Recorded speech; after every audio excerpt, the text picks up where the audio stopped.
আদম, আমি তোমার হিতাকাঙ্ক্ষী, আমি তোমার শুভাকাঙ্ক্ষী। এই যে জান্নাতের মধ্যে তুমি বসবাস করছো, জান্নাতের মধ্যে তুমি আছো, সব কিছু তোমার জন্য উন্মুক্ত করে দিয়েছেন মালিক রব্বে কারিম, সব কিছু তোমার জন্য রেখেছেন নাজ নিয়ামত। কিন্তু তুমি কি কখনো চিন্তা করেছো এই জান্নাতের মধ্যে একটি ফল আছে যেই ফলটি খেতে তোমাকে নিষেধ করা হয়েছে? আদম বলে, হ্যাঁ সত্যি তো, সব ফল আমাকে খাওয়ার জন্য অনুমতি প্রদান করা আছে, কিন্তু একটি ফল আমাকে খেতে নিষেধ করা হয়েছে। এবার সেই বুজুর্গ ব্যক্তি বলে, কেন নিষেধ করা হয়েছে তুমি কি জানো?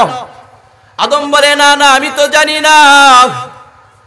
এবার ওই আগন্তুক বুজুর্গ বলে, ওই ফলটা যদি তুমি খেয়ে ফেলো তাহলে তুমি চিরস্থায়ী জান্নাতি হয়ে যাবা, তুমি জান্নাত থেকে আরো এমন একটি সুন্দর জায়গার মধ্যে চলে যাবা যা তুমি কখনো কল্পনাও করতে পারো না। এই কথাটা এমনি এমনি বলে নাই। আমরা জমিনের মধ্যে বন্ধুকে যদি কথা বিশ্বাস করতে চাই, জমিনের মধ্যে কাউকে কোনো কথার গুরুত্ব বোঝাতে চাই, আমরা কসম করে কি করি না? কসম করেন না কথার গুরুত্ব বোঝানোর জন্য? ওই লোকটি এবার কসম করে আদমের সামনে বলছেন, ওয়াকাসামাহুমা ইন্নী লাকুমা লামিনান নাসিহিন। সে তাদেরকে কসম দিয়ে বলল যে অবশ্যই আমি তোমাদের হিতাকাঙ্ক্ষী, আমি তোমাদের ভালো চাই, তোমাদের খারাপ চাই না। যখন কসম করে ফেললো, কসম করার সঙ্গে সঙ্গে আদম এবং হাওয়া দুজনে কথাটা বিশ্বাস করে নিল। যে করলো বিশ্বাস, এই পড়ে গেল শয়তানের ফাঁদে। ওই যে আগন্তুক ব্যক্তিটা সেটাকে শয়তান, সেটাকে শয়তান, শয়তানের ফাঁদের মধ্যে পড়ে হযরত আদম আলাইহিস সালাতু ওয়াস সালাম এবং হাওয়া আলাইহিস সালাতু ওয়াস সালাম জান্নাতের মধ্যে একটি ভুল করে ফেলেছিল। যেই ভুলের মাসুল তারা জান্নাত থেকে দুনিয়ার জমিন নামক জায়গার মধ্যে চলে এসেছিল। সেই জন্য রব্বুল আলামিন বলেন, ও গোলাম শুনো শুনো, এই শয়তান শুধু তোমার শয়তান নয়, এই শয়তান শুধু তোমার শত্রু নয়, তোমার পিতা আদম আলাইহিস সালাতু ওয়াস সালামের শত্রু, ইব্রাহিম আলাইহিস সালাতু ওয়াস সালামের শত্রু, এমন করে যতগুলো নবী রাসূল জমিনের মধ্যে পাঠিয়েছেন সকলের শত্রু তার নাম শয়তান। আমাদের শত্রুর নাম কি? কথা বলেন, আমাদের শত্রুর নাম কি? শয়তান। রব্বুল আলামিন বলেন, এই শয়তানের হাত থেকে তোমাদেরকে রেহাই পাওয়ার জন্য কিছু আমল আছে, কিছু ইবাদত আছে, কিছু বন্দেগী আছে, কিছু পন্থা আছে, যে কিছু পথ আছে, সেই পথগুলো তোমাদেরকে অনুকরণ করতে হবে। যদি করতে পারো, শয়তান নামক যে বিস্ময় তোমাদের সামনে আছে তা থেকে আমি রব্বে কারিম তোমাদেরকে হেফাজত করব। এবার রব্বুল আলামিন বলেন, গোলাম শুনো শুনো, তোমরা যদি শয়তান নামক সেই জাহান্নামের প্রজ্বলিত আগুন থেকে বাঁচতে চাও, তাহলে তোমরা আমার রব্বুল আলামিনের একটা কথা, একটা হুকুমকে তোমরা মেনে নাও। রব্বুল আলামিন বলছেন, ওয়া আনি'বুদুনি হাযা সিরাতুম মুস্তাকিম।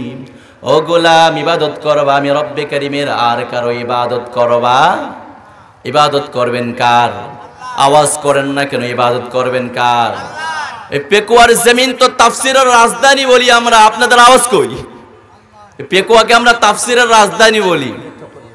চকরিয়া পড়ছে নাকি? আচ্ছা, তো চকরিয়ার মানুষ তো আলহামদুলিল্লাহ অনেক অ্যাক্টিভ মুসলমান, তারা ইসলামকে চর্চা করে, ইসলামকে প্র্যাকটিস করে। আপনাদের আওয়াজকে আরো বাড়াতে হবে। তাও ওয়া আনি'বুদুনি হাযা সিরাতুম মুস্তাকিম। রব্বুল আলামিন বলছেন, গোলাম তোমরা আমার ইবাদত করো, আমার বন্দেগী করো, এটাই হলো সঠিক সরল পথ, এটাই হলো সিরাতে মুস্তাকিম। এই সিরাতে মুস্তাকিমে তোমরা চলে আসো। আর শয়তান বলে, না না, ও মালিক, আপনি আপনার গোলামদেরকে যতই ডাকেন সিরাতে মুস্তাকিমের পথে, তাদেরকে আমি সিরাতে মুস্তাকিমের রাস্তা চিনতে দিব না, তাদেরকে সিরাতে মুস্তাকিমের দিকে আসতেও দিব না। এটিকে আমার মুখের কথা না, না, রব্বে কারীম কোরআনুল কারীমের মধ্যেও এই মেসেজটাও আমাদেরকে জানিয়ে দিয়েছেন। রব্বুল আলামিন বলেন, গোলামেরা শুনো শুনো, শয়তান কি বলে? ক্বালা ফাবিমা আগওয়াইতানি লাআকউদান্না লাহুম সিরাতাকাল মুস্তাকিম। শয়তান বলে, এই সেই আদম সন্তান যার পিতা আদম আলাইহিস সালাতু ওয়াস সালামের জন্য আমি জাহান্নামের উপযুক্ত হয়ে গিয়েছি। আমি দেখে ছাড়বো আদম সন্তানগুলো কেমন করে জান্নাতের পথে যায়, কেমন করে সিরাতে মুস্তাকিমের উপরে চলে। তাদেরকে আমি কোনো মতেই সিরাতে মুস্তাকিমের উপরে চলতে দেব না। সিরাতে মুস্তাকিমের ভিতরে তাদেরকে যেতে দেব না। তাদেরকে আমি কি করব শুনো শুনো, রব্বে কারীম আয়াতের মধ্যে বলছেন ক্বালা ফাবিমা আগওয়াইতানি লাআকউদান্না লাহুম সিরাতাকাল মুস্তাকিম সুম্মা লাআতিয়ান্নাহুম মিন বাইনি আইদিহিম ওয়া মিন খালফিহিম وعن أيمانهم وعن شمائلهم ولا تجد أكثرهم شاكرين।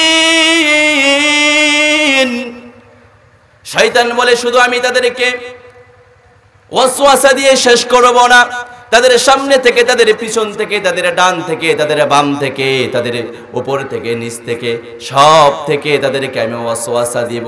এমন ওয়াসওয়াসা তাদেরকে দিব, তাদেরকে ইসলামের পথ থেকে আমি দূরে সরিয়ে দিব। তাদের কাছে আর ইসলামকে ভালো লাগবে, তারা নামে মুসলমান হবে, কাজে কখনো মুসলমানিত্ব তারা ঠিক রাখতে পারবে না। তারা নামে মুসলমান নিজেকে দাবি করবে, কাজে কখনো মুসলমানিত্ব ঠিক রাখতে পারবে না। কেননা সহিহ বুখারীর বর্ণনা এসেছে ইন্নাশ শাইতানা ইয়াজরি মিনাল ইনসানি মাজরাদ দাম, মানুষের শরীরের মধ্যে রক্ত যেমন চলাচল করে ঠিক তেমনি ভাবে মানুষের শরীরের মধ্যে শয়তান ঠিক তেমন করে চলাচল করতে পারে। আমরা কি শয়তানকে দেখি? শয়তানকে দেখা যায়? শয়তানকে দেখা যায় না, কিন্তু শয়তান প্রতিনিয়ত আমার কাছে, আপনার কাছে আনাগুনা করছে। আমার রক্ত আর আপনার রক্ত শরীরের মধ্যে যেমন বয়ে যাচ্ছে, শয়তান ঠিক তেমন করে বয়ে যায় আর আমাদেরকে ইসলাম বিদ্বেষী কার্যকলাপের মধ্যে লিপ্ত করে দেয়। ঠিক শয়তানের কিছু লক্ষ্য আছে, কিছু উদ্দেশ্য আছে। এই যে বুখারীর মধ্যে বলা হয়েছে শয়তান আমাদের রক্তের সঙ্গে চলাচল করে, এটা কি মিথ্যা কথা? না। দেখেন, প্রমাণ পেয়ে যাবেন। এখন শয়তান কিছু লক্ষ্য, কিছু উদ্দেশ্য নিয়ে আমাদের কাছে সে আনাগুনা করে। শয়তানের লক্ষ্য উদ্দেশ্যের মধ্যে এক নাম্বার লক্ষ্য উদ্দেশ্য হলো তিনি আমাদেরকে কুফর এবং শিরিকের মধ্যে লিপ্ত করার অপচেষ্টা চালায়। শয়তান একজন মুসলমানকে সর্বপ্রথম টার্গেট করে কুফরির মধ্যে লিপ্ত করানোর জন্য, তাকে দিয়ে শিরিক করানোর জন্য। মুসলমানটা যদি খাঁটি মুসলমান হয়, মুসলমানটা যদি খাঁটি মুমিন হয়, তাহলে সে কুফরের দিকে অগ্রসর হয় না, সে শিরিকের দিকে অগ্রসর হয় না। আর সেই মুসলমানের ঈমানটা যদি হয় নরবরে, তাহলে শয়তান খুব অল্প সময়ে তাকে কুফরের দিকে নিয়ে যায়। এখন দেখেন শয়তানের পায়তারা কিন্তু শেষ নাই। যে গোলামটাকে সে কুফরের দিকে নিতে পারলো না, তাকে কিন্তু সে ছাড়ে না। আবার তার দ্বিতীয় চেষ্টা সে শুরু করে দেয়। এবারে দ্বিতীয় চেষ্টা কি? দ্বিতীয় চেষ্টা হলো অশ্লীলতার দিকে তাকে আহ্বান করে।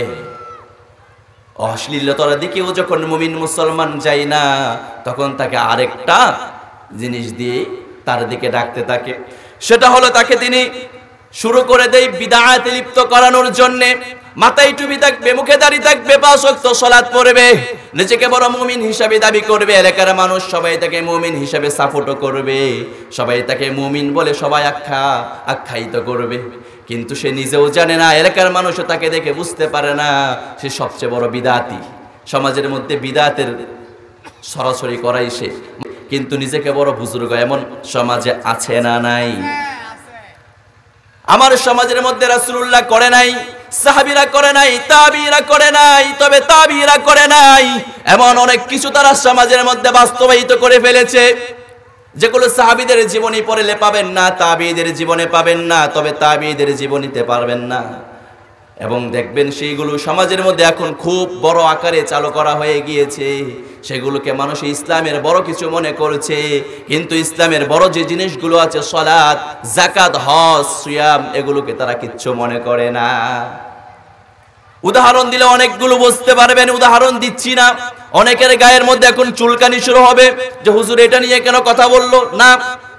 আপনারা বুঝে নেন শয়তান আপনাদেরকে কিভাবে ধোঁকা দিচ্ছে বিদআতের মধ্যে লিপ্ত করে। আমি সাধারণ একটা উদাহরণ দিব, বেশি নয়।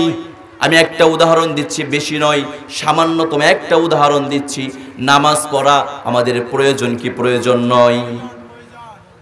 الصلاة عماد الدين من أقامها فقد أقام الدين ومن هدمها فقد هدم الدين। ইসলামের যে খুঁটিগুলো আছে তার মধ্যে অন্যতম একটি খুঁটি হলো সালাত। এই সালাতকে কেউ যদি বিনষ্ট করে দেয়, সালাতকে কেউ যদি ছেড়ে দেয়, সেই জন্য তার ইসলামকে সে ধ্বংস করে দিল, তার খুঁটিটা সে নষ্ট করে দিল।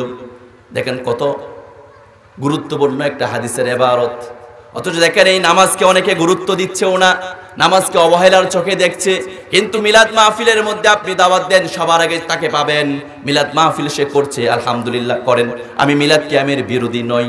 মিলাদ কিয়াম গারেঙ্গিয়ার হুজুররা করেছে, বাইতুল শরফ হুজুররা করে, সারসিনাওয়ালারা করে, ফুরফুরাওয়ালারা করে, অবশ্যই এরা ভালো কাজ, আমি খারাপ মনে করছি না।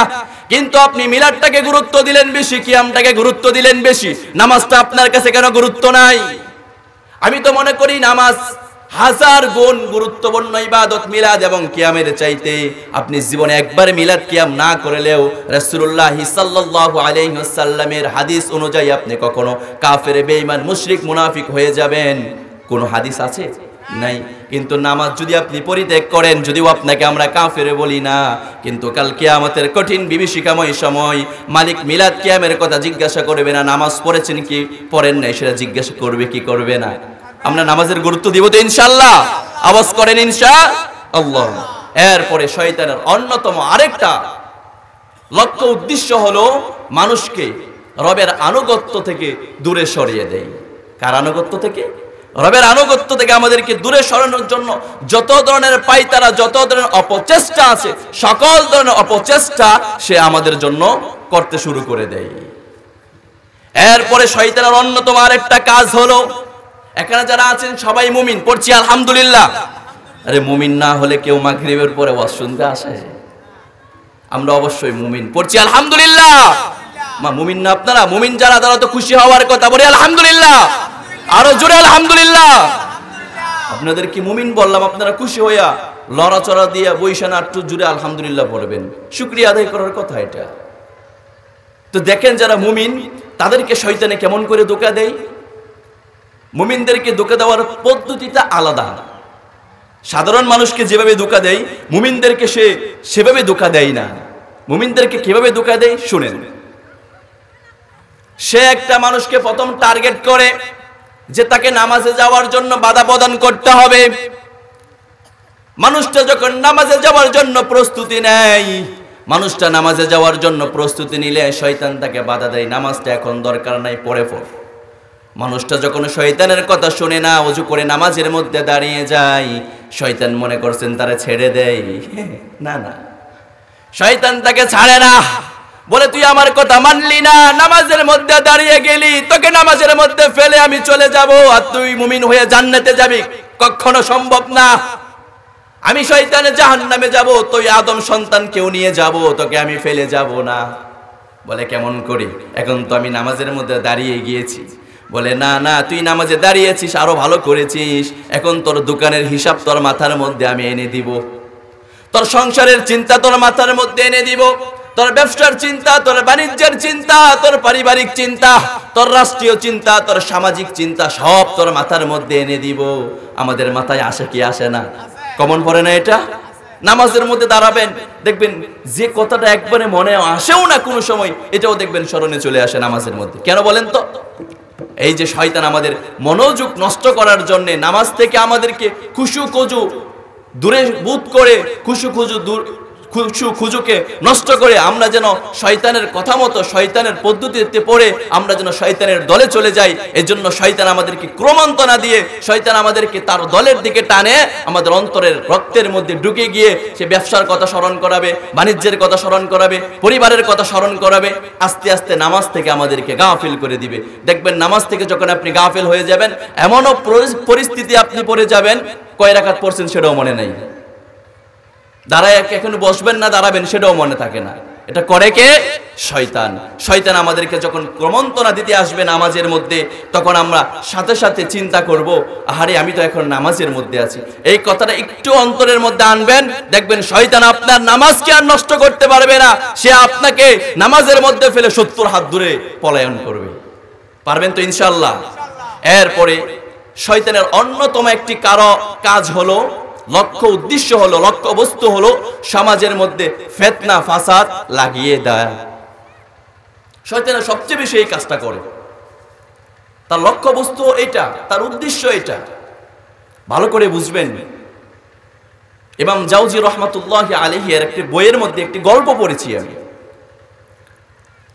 নিশ্চয়ই এটি গল্প, কোনো হাদিস কোরআনের কথা নয়, একটি গল্প, কিন্তু এই গল্পের মধ্যে রয়েছে অনেক শিক্ষা আমাদের জন্য। কেমন শিক্ষা দেখেন, ভালো করে কান লাগিয়ে শুনুন। যদিও গল্প, শিক্ষা রয়েছে অনেক। শয়তান একবার এক বাজারের মধ্যে গেছে, একটা মিষ্টির দোকানের মধ্যে গিয়েছে। যাওয়ার পর একটা মিষ্টি থেকে আঙ্গুল দিয়ে একটু রস নিয়ে মিষ্টির দোকানের দেয়ালের মধ্যে লাগিয়ে দিয়েছে। শয়তান যখন মিষ্টি থেকে একটু রস নিয়ে দেয়ালের মধ্যে লাগিয়ে দিল, এবার শয়তান পাশে বসে রইল। দেয়ালের মধ্যে মিষ্টির জুল যখন বেজে গিয়েছে, মিষ্টির জুল যেখানে আছে সেখানে পিঁপড়া আছে না নাই? মিষ্টির জুল দেখে পিঁপড়া সেখানে হাজির মিষ্টির জুলের খাওয়ার জন্যে। পিঁপড়া যখন সেখানে দলবদ্ধ হয়ে এসেছে, পিঁপড়াকে দেখে দূর থেকে একটা টিকটিকি হাজির পিঁপড়াকে খাওয়ার জন্যে। এবার টিকটিকি যখন পিঁপড়া খাওয়ার জন্য এসেছে, দোকানের মধ্যে ছিল একটি বিড়াল। ওই বিড়াল যখন দেখলো সামনে একটা টিকটিকি, বিড়াল তো টিকটিকি খায়, এবার সে টিকটিকিকে ধরার জন্য সামনে অগ্রসর হলো। ঠিক তখন এই দোকানের সামনে দিয়ে একজন তার কুকুরকে নিয়ে যাচ্ছিল। কুকুর যখন দোকানের বাহির থেকে তাকিয়ে দোকানের ভিতরে দেখলো, দোকানের ভিতরে আস্ত একটা বিড়াল দেখা যায়। কুকুর আর দেরি করে নাই, বিড়ালকে ধরার জন্য কুকুর দৌড় দেয় কি দেয় না? এবার বিড়ালকে ধরার জন্য কুকুর দিল একটি ঝাঁপ। কুকুরের লক্ষ্যবস্তু ছিল বিড়াল, কিন্তু সে বিড়ালের উপরে ঝাঁপ দিয়ে না পড়ে কুকুর যে পড়েছে মিষ্টির শোকেজের উপরে। যেই পড়েছে মিষ্টির শোকেজের উপরে, অমনি মিষ্টির শোকেজটা গেছে ভেঙে, মিষ্টিগুলো পড়ে গেছে নিচে। এবার দোকানের মাথা গরম হয়ে গেছে, মিষ্টি দোকানের মাথা গরম। বাইরের দিকে তাকিয়ে দেখে কুকুরের মালিক বাইরে দাঁড়িয়ে আছে, কুকুরও তার সাথে দাঁড়িয়ে আছে। হাতের মধ্যে লাঠি একটা নিয়ে কুকুরের মালিককে দিছে দৌড়ানি, কুকুরকেও দিছে দৌড়ানি। কুকুরের মালিক দৌড়ে কোনো মতে বাড়িতে। কুকুরের মালিক ছিল পাতি নেতা এলাকার। পাতি নেতার আলাদা একটা পাওয়ার আছে না? এলাকার পাতি নেতা ছিল কুকুরের মালিক। কুকুরের মালিক একটু পরে তার সাঙ্গু পাঙ্গু সব নিয়ে দোকানের উপরে এসে হামলা করছে। এবার দোকানের কর্মচারী যারা আর ওই পাতি নেতার সাঙ্গু পাঙ্গু যারা সবাই একটা বড় ধরনের ঝগড়ার মধ্যে, মারামারির মধ্যে লিপ্ত হয়ে গেছে। দোকানের সবকিছু ভাঙচুর, আগুন ধরিয়ে দিয়েছে। বিকাল হতে না হতে এটা খবরের কাগজের মধ্যে চলে গেল, টিভির পর্দার মধ্যে চলে গেল, এটা জজ কোর্ট, হাইকোর্ট, সুপ্রিম কোর্টের মধ্যে চলে গেল। এইদিকে যখন এগুলো নিয়ে এত কিছু হয়ে গেল, সংবাদ পত্রিকা মাধ্যমের মধ্যে চলে গেল, হাইকোর্ট, জজ কোর্ট পর্যন্ত চলে গেল। মাঝখানে সবার ক্ষতিগ্রস্ত হওয়ার একটা সম্ভাবনা হয়ে গেল। কারো টাকা চলে গেল, কারো অর্থ সম্পদ চলে গেল, কারো সময় নষ্ট হয়ে গেল। সবাই যখন আফসোসের মধ্যে পড়ে গেল, এমত অবস্থায় একজন মানুষ বসে বসে মিটি মিটি হাসে। সে কে? সে হলো শয়তান। শয়তানে বলে, আমি তো কিচ্ছু করি নাই, আমি কি করছি? সামান্য একটু রস নিয়ে শুধু দেয়ালের মধ্যে বাজাইছে, আমার কি দোষ? এই যে দেখেন সমাজের মধ্যে ফিতনা, সমাজের মধ্যে ফাসাদ। আমরা মুসলমান না এক হতে পারি? আমরা মুসলমান না এক হতে পারি না। আমাদের মধ্যে কোনো ঐক্য নাই, আমাদের মধ্যে আজকে কোনো ঐক্যের অভাব নাই। এক ভাই আরেক ভাইকে দেখতে পারি না। তার টুপি লম্বা কেন? তার টুপি সাদা কেন? তার পাঁচটায় পাঁচকুলি টুপি কেন? তার মাথার মধ্যে কালো টুপি কেন? তার মাথার মধ্যে কালো পাগড়ি কেন? তার মাথার মধ্যে সাদা পাগড়ি কেন? তার মাথার মধ্যে সবুজ পাগড়ি কেন? আমাদের সমাজের মধ্যে এভাবে ডিভাইডিং সৃষ্টি করে এমন মুসলমান সমাজে আছে না নাই? এমন সমাজের মধ্যে মুসলমানের বেড়ে গিয়েছে। আজকে মুসলমানের মধ্যে ঐক্য না থাকার কারণে আমাদের চট্টগ্রামকে তারা নিয়ে যেতে চাই, আমাদের ফেনীকে তারা নিয়ে যেতে চাই, আমাদের কুমিল্লাকে তারা নিয়ে যেতে চাই, ওই দিক দিয়ে কুড়িগ্রামকে তারা নিয়ে যেতে চাই। নিয়ে যাওয়ার মতো সাহস তারা কেমনে দেখায়? কারণ মুসলমানের মধ্যে ঐক্য আছে এখন, আমাদের মধ্যে কোনো ঐক্য নাই। ঐক্য না থাকার কারণে আমাদেরকে যখন ইচ্ছা সে নিয়ে যাওয়ার জন্য পাইতারা চালায়। আমাদের মধ্যে ঐক্যর দরকার আছে না নাই? আমরা এখন স্বাভাবিক জিনিস নিয়ে মারামারি করছি। দেখেন ঢাকার জমিনে বাংলাদেশের মধ্যে নয়, পুরো পৃথিবীর মধ্যে শ্রেষ্ঠ মানুষ জমায়েত হয়, সবচেয়ে বেশি মানুষ জমায়েত হয় বিশ্ব ইজতেমা। ইজতেমা ভালো জিনিস না খারাপ জিনিস? অবশ্যই ভালো জিনিস। তারা অসংখ্য পথ বলা মানুষকে তারা পথের দিশা দিয়েছে। যারা নামাজ পড়তো না, যারা রোজা রাখতো না, যারা আগে খারাপ কাজ করতো, ইসলাম বিদ্বেষী ছিল, অনেক ডাকাতদেরকে তারা ইসলামের পথে এনেছে, অনেক চোরদেরকে, বদমাইশদেরকে তারা দাওয়াতের মাধ্যমে ইসলামের দিকে এনেছে। ভালো নাকি খারাপ? অবশ্যই ভালো কাজ। আমরাও বলবো ভালো কাজ। তবলিগে আছে, থাকবে, এটা প্রয়োজনও আছে।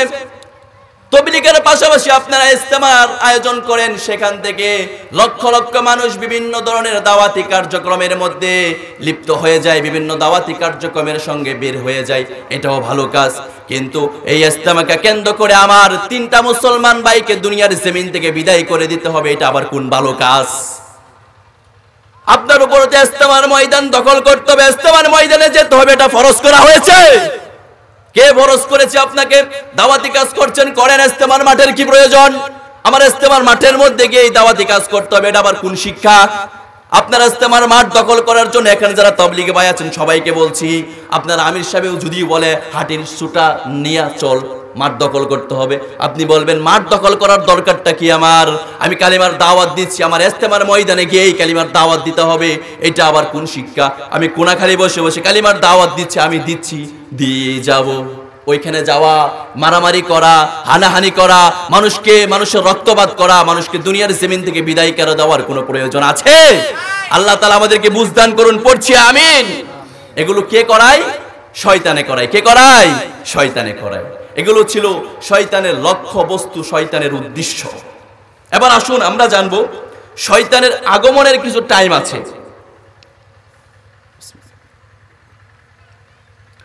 শয়তানের আগমনের কিছু টাইম আছে। এমনি তো শয়তান সবসময় আমাদের সঙ্গে আছেই, কিন্তু এর পরেও শয়তানের নির্দিষ্ট কিছু টাইম আছে, যে টাইমগুলোতে শয়তানে তার শয়তানি কাজ বেশি চালায়। তার মধ্যে 1 নাম্বার হলো, মুফাসসিরিনে কেরাম বলেন, রাতের বেলায়। রাত যখন গভীর হয়, শয়তানের শয়তানি করা তত বেশি শুরু হয়ে যায়। যেমন দেখেন, একটা ভালো মানুষ, একটা যুবকের কথাই বলি, একটা যুবতী বোনের কথাই বলি, ভালো করে কান লাগিয়ে শুনেন যুবতী বোন আমার, ভালো করে কান লাগিয়ে শুনেন যুবক ভাই আমার। দেখেন তো, আপনি নামাজ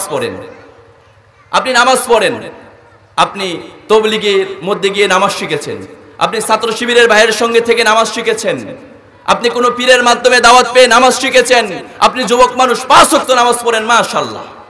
আপনি এশারের নামাজটা পড়ে বিছানার মধ্যে গিয়েছেন ঘুমানোর জন্য, হাতের মধ্যে স্মার্টফোনটা নিয়ে আপনি চিন্তা করছেন আমি ঘুমানোর পূর্বে কোন একজন আলোচকের আলোচনা শুনবো, লেকচার শুনবো। আপনি লেকচার শোনার জন্য যখন ইউটিউবের মধ্যে ঢুকলেন, ঢোকার পরেও দেখা যাচ্ছে সঙ্গে সঙ্গে আপনার সামনে কোনো আলোচনা শো করছে না, আপনার সামনে বিভিন্ন ধরনের নাটকের লিঙ্ক, বিভিন্ন ধরনের গানের লিঙ্ক চলে আসবে। এটা এনে দেয় কে? শয়তান। আপনি আলোচকের আলোচনা শোনার জন্য ঢুকলেন, অনেক যুবকরা প্রথমেই ইউটিউবে ঢোকার পরে যখন নাটকে গানের লিঙ্ক দেখে আস্তে করে একটা চাপ দিয়ে সেখানে ঢুকে যায়। সে যে হারিয়ে যায়, সে কি উদ্দেশ্য নিয়ে ইউটিউবে ঢুকলো সেটাও তার মনে থাকে না। অনেক যুবকেরা আবার এমনও আছে, হাতের মধ্যে মোবাইলটা নিল, শায়েখ আহমদুল্লাহ লিখে চার্জ করলো, কিংবা মিজানুর রহমান আজহারির ওয়াজ লিখে সার্চ করলো, ওয়াজও আসছে, 5 মিনিট ওয়াজ শুনলো, আস্তে করে একটা বিজ্ঞাপন চলে আসলো, বিজ্ঞাপনের সুন্দর একটি নায়িকা নাচতেছে, আস্তে করে সেখানে একটা চাপ দিল, আবার যে সে কোন নাটকের জগতে হারিয়ে গেল খুঁজে পাওয়া যায় না। মিথ্যা? এটা কমন করছে, সত্য। এই যে আপনাকে শয়তানি কিন্তু আপনার মুডটা ঘুরিয়ে দিচ্ছে। শয়তান আপনি ঢুকেছেন ভালো কাজের জন্য, কিন্তু শয়তান আপনাকে করাচ্ছে কি কাজ? ভালো কাজ নয়, খারাপ কাজ। এই রাত্রিবেলা শয়তান আপনাকে ধোঁকা দেয় বেশি। মোবাইল ফোনে কথা বলা, মোবাইলে চ্যাটিং করা, মোবাইলে গান শোনা, মোবাইলে বাজনা শোনা, মোবাইলে নাটক দেখা, এগুলো কাজ শয়তানে রাতের বেলায় করায়। মুফাসসিরিনে কেরাম চিন্তা ভাবনা করে যেটা দেখেছে সেটা সত্যি। যুবকরা রাতে করে না? করে তো। তাহলে আমরা রাতের বেলায় মোবাইল থেকে দূরে থাকবো ইনশাআল্লাহ। মোবাইল থেকে যত দূরে থাকা যাবে তত আপনার হায়াতের জিন্দেগির মধ্যে রব্বে কারীমের পক্ষ থেকে বরকত আসবে। এই রাত্রিবেলা বর্তমান বিজ্ঞান বলছে, রাত্রিবেলা যখন মানুষ ঘুমায়, মোবাইলটা যদি তার মাথার পাশে থাকে, মাথার মধ্যে এক ধরনের রাসায়নিক কিছু বের হয় মাথা থেকে, বর্তমান বিজ্ঞান বলছে যখন মোবাইলটা পাশে থাকে ওটা আস্তে আস্তে মোবাইলে শোষণ করে ফেলে, ব্রেনের সাথে সেটাকে অ্যাডজাস্ট করতে দেয় না। যখন অ্যাডজাস্ট করতে দেয় না তখন মানুষটা আস্তে আস্তে করে দিশেহারা হয়ে যায়, পথ ভোলা হয়ে যায়, মানুষটা রোগে আক্রান্ত হয়ে যায়, ক্যান্সার হয়, বিভিন্ন ধরনের রোগে আক্রান্ত হয়ে যায়। এজন্য মোবাইল থেকে আমরা দূরে থাকবো। আমাদের মোবাইল আমরা পায়ের দিকে রাখবো, আর না হয় মোবাইলটা টেবিলের উপরে রাখবো। মাথার কাছে যুবকরা মোবাইল রাখা যাবে? মোবাইল যখন মাথার কাছে থাকবে বিভিন্ন ধরনের গান শোনার জন্য মন চাইবে। এর জন্য মোবাইল থেকে আমরা দূরে থাকবো ইনশাআল্লাহ। 2 নাম্বার, শয়তানে সবচেয়ে বেশি শয়তানি করে, শয়তানের আগমন ঘটে বাথরুমের মধ্যে। কিসের মধ্যে? বাথরুমের মধ্যে। আপনি কি কখনো চিন্তা করেছেন? দেখেন এখানে যারা আছেন, যারা গারেঙ্গিয়ার মুরিদ আছেন, যারা সরসিনার মুরিদ আছেন, যারা ফুরফুরার মুরিদ আছেন, যারা বাইতুল শরফে যান, যারা কোনো ইমামের কাছে যান, যারা কোনো তবলিগের কাছে গিয়েছেন, দেখেন তো আপনাদেরকে রাসূলুল্লাহর একটা দোয়া শিক্ষা দেওয়া হয়েছে কি হয় নাই? আমার তো মনে হয় সবাইকে শিক্ষা দেওয়া হয়েছে। মক্তবের মধ্যে যারা পড়ে তাদেরকেও শিক্ষা দেয়। যেমন দেখেন আপনি বাথরুমে যাওয়ার আগে একটি দোয়া আছে না নাই? বাথরুমে যাওয়ার আগে একটি দোয়া আছে, বাথরুম থেকে বের হওয়ার পরেও একটি দোয়া আছে। আচ্ছা চিন্তা করেছেন কখনো বাথরুমে ঢোকার আগে কেন দোয়া পড়তে হবে, বের হওয়ার পরে কেন দোয়া পড়তে হবে? রাসূলুল্লাহ সাল্লাল্লাহু আলাইহি ওয়াসাল্লাম বলছেন, এই যে তুমি বাথরুমের ভিতরে প্রবেশ করছো, সেই বাথরুমের মধ্যে এক ধরনের জিনের বসবাস, খারাপ জিন, শয়তান জিন, যারা বাথরুমের মধ্যে থাকে, তাদের আনাগোনা বাথরুমের ভিতরেই, তাদের বসবাস বাথরুমের ভিতরেই। গোলাম, তুমি যখন বাথরুমের ভিতরে প্রবেশ করার জন্য ইচ্ছা পোষণ করেছো, ঢোকার আগে তুমি পড়ো, দোয়াটা পড়ো, আল্লাহু বিকা মিনাল খুবসি ওয়াল খাবাইস। এটা পড়ো, আমি রব্বে কারীম আল্লাহ সুবহানাহু ওয়া তাআলার কাছে আশ্রয় প্রার্থনা করো শয়তানের শয়তানি থেকে, জিনের কুমন্ত্রণা থেকে, শয়তানের কুমন্ত্রণা থেকে। বাথরুমের ভিতরে ঢুকেছো, তোমার শয়তানি থেকে হেফাজত করবেন তিনি কে? আল্লাহ তাআলা। যেমন দেখেন আপনি যখন বাথরুমের ভিতরে প্রবেশ করেছেন, হাদিসের মধ্যে এসেছে রাসূলুল্লাহ বলেছেন, অযথা কোনো প্রয়োজন ছাড়া আপনি আপনার লজ্জাস্থানের দিকে বারবার তাকাবেন না। লজ্জাস্থানের দিকে বারবার তাকালে শয়তান আপনার লজ্জাস্থান দিয়ে আপনাকে ধোঁকা দিয়ে দিবে। বিশেষ করে যুবকদেরকে, বিশেষ করে যুবতীদেরকে অযথা লজ্জাস্থানের দিকেও তাকানো যাবে না, একেবারে উলঙ্গ হয়েও বসা যাবে না। যতটুকু সতর না খুললেই নয়, এতটুকুই খোলা যাবে। অতিরিক্ত একবারে কাপড় খুলে ফেলা, একেবারে উলঙ্গ হয়ে বসা, কোনোদিন ইসলাম আপনাকে সমর্থন করছে না। আল্লাহ তাআলা আমাদের যুবক ভাইকে শয়তানের বাথরুমের যে কুমন্ত্রণা আছে সেটা থেকে হেফাজত হওয়ার তৌফিক দান করুন, পড়ছি আমিন। এরপরে শয়তানের আগমন ঘটে নারী পুরুষ যখন নির্জন স্থানের মধ্যে থাকে তখন। এটাকে আমরা এখন বর্তমানে কিচ্ছু মনে করি না। যেমন দেখেন নারী পুরুষ স্বামী স্ত্রী ছাড়া নির্জন স্থানের মধ্যে কোনো নারীর সঙ্গে উঠা বসা থাকা যাওয়া যাবে না। বর্তমান জামানার মধ্যে বিভিন্ন ধরনের দুর্ঘটনা ঘটছে। দেখবেন আমাদের সমাজের এক শ্রেণীর মানুষেরা আছে, ভাবিকে বলে মায়ের মতো, ভাবিকে বলে বোনের মতো। সেই ভাবিকে বোন আর মায়ের মতো বলতে গিয়ে ভাবিকে নিয়ে দেখা যায় কিছুদিন পরে দেবর পালিয়ে গেছে। মিথ্যা কথা এটা। রাসূলুল্লাহ বলেছেন না, ভাবি কখনো আপনার জন্য বোন হতে পারে না, ভাবি কখনো আপনার জন্য মাহরাম হতে পারে না। ভাবি আপনার জন্য সব সময় গায়রে মাহরাম। তার সাথে আপনি দেখা দেওয়া জায়েজ নেই, তার সাথে কথোপকথন করা জায়েজ নেই, তার সঙ্গে নির্জন একা স্থানের মধ্যে বসে থাকা তো কোনো মতেই জায়েজ নেই। ভাবিদের সঙ্গে উঠা বসা বন্ধ করুন, তাদের সাথে কথাবার্তা, অপ্রয়োজনীয় কথাবার্তা, দুষ্টামি ফাজলামি বন্ধ করুন। আর না হয় কখন যে আপনি শয়তানের ফাঁদের মধ্যে পড়ে জাহান্নামের রাস্তার দিকে চলে যাবেন আপনি কখনো কল্পনাও করতে পারবেন না। আমি ছোট্ট একটা মাসালা বলি আপনাদের সামনে। আমার একজন উস্তাদ মুফতি আনিসুর রহমান রহমানী সাহেব, ওনাকে আমি একবার একটি মাসালা জিজ্ঞাসা করেছিলাম। হুজুর, অনেক বুজুর্গ মানুষ, জিজ্ঞাসা করলাম যে হুজুর বিভিন্ন জায়গায় সফরে যাই, বিভিন্ন জায়গায় মাহফিলে যাই, অগ্রিম টিকিট করা হয় না, লং জার্নিতে থাকি। এমত অবস্থায় মাঝে মাঝে এমন পরিস্থিতির মধ্যে পড়ে যাই, টিকিট পড়েছে একজন মহিলার পাশে, লং জার্নি, ঢাকা থেকে চট্টগ্রাম আসবো, ঢাকা থেকে রংপুর দিনাজপুরে যাব।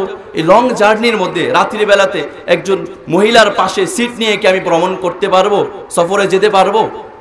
উস্তাদ আমাকে একটি উল্টা প্রশ্ন ছুড়ে দিলেন। আমাকে তিনি জিজ্ঞেস করলেন, তুমি একটি চেয়ারের মধ্যে বসে আছো, এমত অবস্থায় সেই চেয়ারের পাশে যদি একটি অগ্নিকুণ্ড থাকে, একটি আগুন থাকে, সেই আগুন তোমার পাশে যদি চেয়ারের পাশে দেওয়া হয়, চেয়ারের মধ্যে যখন তুমি বসে থাকবা সাবধানতা অবলম্বন করবা নাকি যেমনি তেমনি বসে থাকবা? আমি বললাম যে উস্তাদ জি অবশ্যই আমি সাবধানতা অবলম্বন করব, কেননা আগুনের কাছে যদি আমার হাত চলে যায়, আমার ঘা চলে যায়, আমার গা পুড়ে যাবে।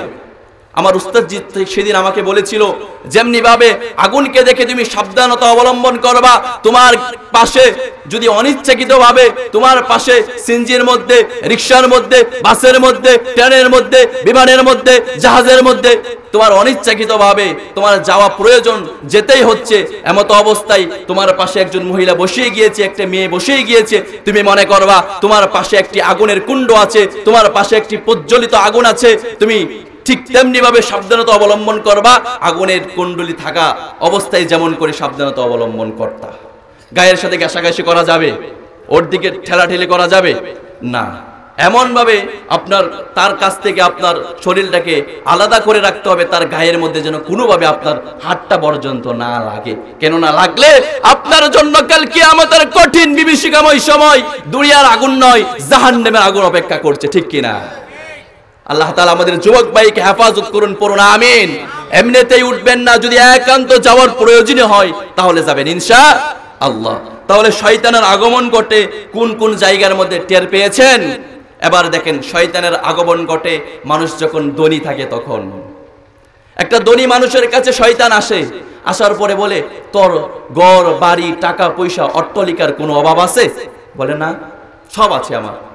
বলে এত কিছু থাকার পরেও তো দুনিয়ার কিসের চিন্তা করো, কিসের পরকাল, কিসের হুজুর আর কিসের মুজুর, সব বাদ দে তো, টাকা পয়সা নিয়ে চিন্তা কর, সামনে অনেক টাকা পয়সার প্রয়োজন। শয়তানের একটি বড় ধোঁকা। এরপরে যারা গরিব আছে এদেরকেও শয়তানে ধোঁকা দেয়, এসে বলে আর কতকাল গরিব থাকবি, আর কতকাল অভাব অনটনে থাকবি, এবার কিছু একটি কর, কিসের হালাল কিসের হারাম তমিজ করস বেড়া, কোনো মতে জীবনটা পার করায় দে, এটাই তো জীবন, আর কোনো জীবন নাই। এই মন্তব্য মান নাস্তিকদের।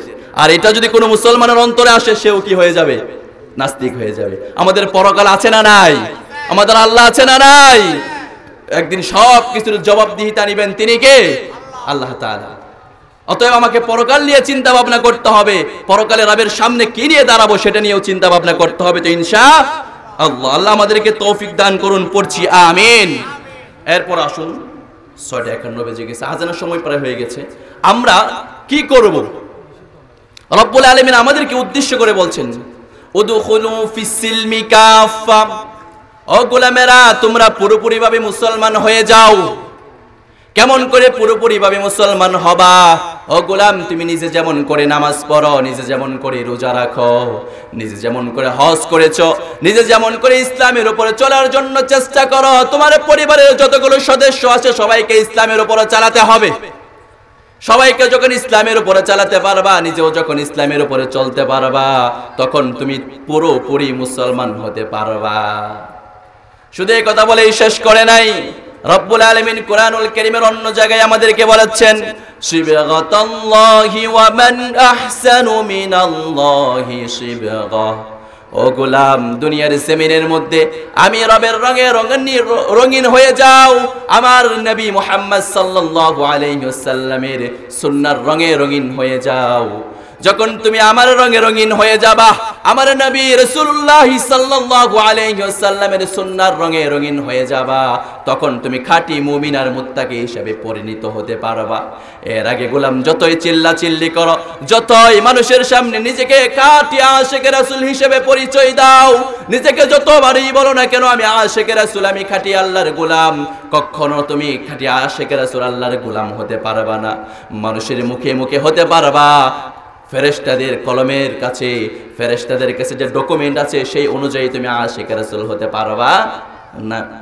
যেমন দেখেন, এটা হলো কোনাখালী বাজার। এই কোনাখালী বাজারের মধ্যে আমি যে কালো রঙের ব্লেজার পরে আছি, এই কালো রঙের ব্লেজার পরে যদি আমি কোনাখালী বাজারের মধ্যে যাই, যতগুলো মানুষ আমাকে দেখবে সবাই দেখবে হুজুরের গায়ের মধ্যে কালো রঙের একটি ব্লেজার আছে। আরেকজন মানুষ, আমার বাবা, উনি যদি সাদা রঙের একটি ব্লেজার পরে কোনাখালী বাজারের মধ্যে যায়, ওই বাজারের মধ্যে আমার বাবাকে যতগুলো মানুষ দেখবে সবাই দেখবে, কিন্তু তার গায়ের মধ্যে কালো না সাদা রঙের ব্লেজার আছে, বলবে না? আমরা যারা এখন নিজের নিজে আশিকে রাসূল হিসেবে নিজেকে জাহির করতে চাই, নিজেকে মানুষের সামনে আশিকে রাসূল হিসেবে পরিচয় দিতে চাই, এমন মানুষ আছে না নাই? নামাজ নাই, রোজা নাই, হজ নাই, যাকাত নাই, ইসলামের কোন শরীয়তের কোন হুকুম আহকাম জীবনে বাস্তবায়ন করার কোনো পদক্ষেপ নাই, নিজের জীবনে কখনো বাস্তবায়ন করার চিন্তাও নাই। সেই মানুষটাও রবিউল আউয়াল মাস যখন চলে আসে নিজেকে আশিকে রাসূল বলতে বলতে মুখের থুতু পর্যন্ত শেষ করে দেয়, আছে না নাই? আপনাকে নিজে আশিকে রাসূল বলার কোনো প্রয়োজন নাই, নিজেকে আশিকে রাসূল হিসেবে জাহির করারও কোনো প্রয়োজন নাই। আমার রঙে কালো ব্লেজার যেমন আছে, মানুষ দেখলে আমাকে বলবে কালো ব্লেজার ওলা, ওনাকে দেখলে যেমন মানুষে বলবে সাদা ব্লেজার ওলা, ঠিক তেমনি ভাবে আপনার গায়ের মধ্যে যখন রাসূলুল্লাহর সুন্নাহগুলো থাকবে, রাসূলুল্লাহকে যখন অনুকরণ করা থাকবে, আপনার জীবনে যখন নামাজ থাকবে, আপনার জীবনে যখন শরীয়ত থাকবে, আপনার জীবনে যখন রাসূলুল্লাহর হুকুম আহকামগুলো থাকবে, আপনার নিজেকে আশিকে রাসূল হিসেবে পরিচিতি দান করার কোনো প্রয়োজন নাই। যেই দেখবে সেই আপনাকে আশিকে রাসূল বলতে বাধ্য হবে, ঠিক কিনা?